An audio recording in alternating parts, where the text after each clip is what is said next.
ایک بات سمجھانے کے لیے عرض کرتا ہوں، خدا نہ کرے کہ کسی مسلمان کے ساتھ کوئی برا وقت آئے کہ اگر کسی کا ایکسیڈنٹ ہو جاتا ہے، بازو ٹوٹ جاتی ہے، ٹانگ ٹوٹ جاتی ہے، تو بندہ جو ہے نہ مصنوعی ٹانگ لگواتا ہے، کچھ دنوں بعد دوسری ٹانگ بڑی ہو جاتی ہے، وہ وہی رہتی ہے، بندہ پھر جاتا ہے ٹانگ لگواتا ہے، تو کچھ دنوں بعد پھر چھوٹی ہو جاتی ہے، پھر بڑی کروانے جاتا ہے۔ کبھی یہ سوچا ہے جو اللہ تعالیٰ نے یہ ہمیں ہاتھ دیا ہے، کبھی یہ چھوٹا بڑا کروانا پڑا ہے؟ یہ کبھی آپ کبھی ڈاکٹر کے پاس گئے کہ ہمارا ہاتھ بڑا کر دیجیے، چھوٹا ہو گیا؟ آپ چھوٹے سے تھے، جیسے جیسے وقت گزرتا گیا آپ کا بازو بھی بڑھتا گیا۔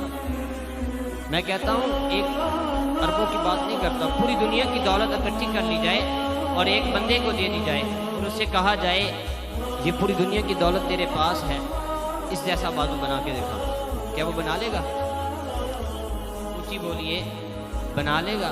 ابھی روزہ لگنا شروع ہو گیا، اونچی بولیے، نہیں نہ بنا سکتا۔ میں یہ نہیں کہتا اللہ پوری دنیا کی دولت بھی دے دینا، پھر بھی اللہ کی نعمت کی قیمت ادا نہیں ہو سکتی ہے۔ تو لیکن دیکھیے پوری دنیا کی دولت بھی ہم دے دیں پھر بھی قیمت ادا نہیں ہو سکتی۔ آپ نے کبھی یہ سوچا ہے کہ اللہ تعالیٰ نے کسی نعمت پر آپ پر احسان جتلایا ہو؟ اتنی اللہ تعالیٰ نے نعمتیں دی ہیں، کبھی احسان نہیں جتلایا، لیکن ایک چیز پر احسان جتلایا، فرمایا لقد من اللہ علی المؤمنین اذ بعث فیہم رسولا، اے مومنو احسان مارو کہ اپنا محبوب میں نے تم میں بھیج دیا۔ اپنے محبوب کی باری آئی تو احسان جتلایا، زمین و آسمان بنائے، ہمیں اتنی بڑی نعمتیں دی۔ پانی کتنی بڑی نعمت ہے، جو بندہ روزہ رکھتا ہے اسے معلوم ہے افطاری کے وقت کتنا سکون ملتا ہے۔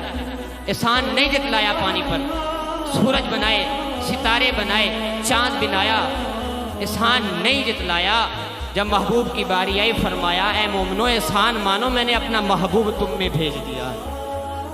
مجھے یہ بتائیے کہ اللہ تعالیٰ نے احسان کیوں جتلایا؟ کیونکہ ایک بزرگوں نے اس کا جواب لکھا ہے، بڑا ہی خوبصورت مجھے تو لگا۔ کہنے لگے کہ اگر کوئی بندہ آپ کے پاس آئے اور آپ کو کہے کہ میں نے کھانا کھانا ہے، مجھے کچھ پیسے دیجیے، اور آپ جیب سے 1 روپیہ نکال کر دیجیے، الا بھائی او تو جا روٹی کھا لا تو میرا احسان مان۔ اچھا یہ آپ کا کہنا ٹھیک ہوگا؟ 1 روپیہ دے کر آپ وہ کہے گا بھائی یہ لے اپنا 1 روپیہ، اس کی تو روٹی بھی نہیں آنی، سالن بھی نہیں آنا، اس کی تو منرل واٹر کی بوتل بھی نہیں آنی۔ احسان تو اس وقت ہوگا جب آپ 1000 روپیہ جیب میں سے نکالیں اور کہیں یہ لے جا کر کھانا کھا لیں، اور 1000 روپیہ جو ہے وہ میرے نزدیک ویلیویبل ہے، جو امیر ہے اس کے نزدیک نہیں ہے، جو اس سے زیادہ امیر ہے اس کے نزدیک لاکھ روپیہ نہیں ہے، جو اس سے زیادہ امیر ہے کروڑ روپیہ اس کے نزدیک ویلیویبل نہیں ہے۔ اللہ تو تمام غنیوں کا غنی ہے، اللہ تو تمام امیروں کا بھی امیر ہے۔ اللہ نے فرمایا یہ زمین و آسمان، یہ جو بازو ہے یہ تمہارے نزدیک ویلیویبل ہیں، یہ پیسے لاکھ 1.5 لاکھ کروڑ تمہارے نزدیک ویلیویبل ہیں، میرے نزدیک نہیں ہیں۔ اور میرے نزدیک اگر کوئی ویلیویبل چیز ہے تو میرے محبوب کی ذات ہے، جس کی وجہ سے میں نے جو ہے پوری کائنات بنائی۔